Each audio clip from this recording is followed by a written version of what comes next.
Welcome to Earl Stewart on Cars.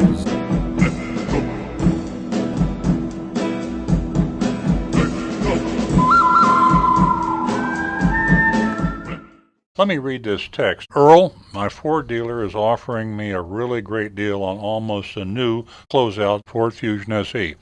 I realize it's now 1 year old and considered used from book value. So he's talking about the fact that you buy a car 2015 this time of year, it's 1 year old. I mean, it's brand new. But if I plan on keeping the car until it falls apart, why should I care about the depreciation on it versus buying a brand new current year model at a much higher cost?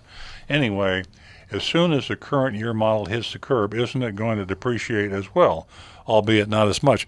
A very perceptive question. And I always recommend, I've recommended this for years, at this time of year, 99 times out of 100, the best buy is a current model year.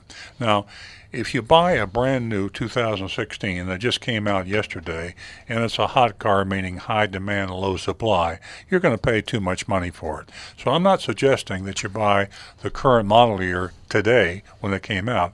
I'm suggesting that you might want to wait a few weeks or maybe even a month or two. If you're so hot to trot about buying a new car that you buy it immediately, you're going to pay too much money.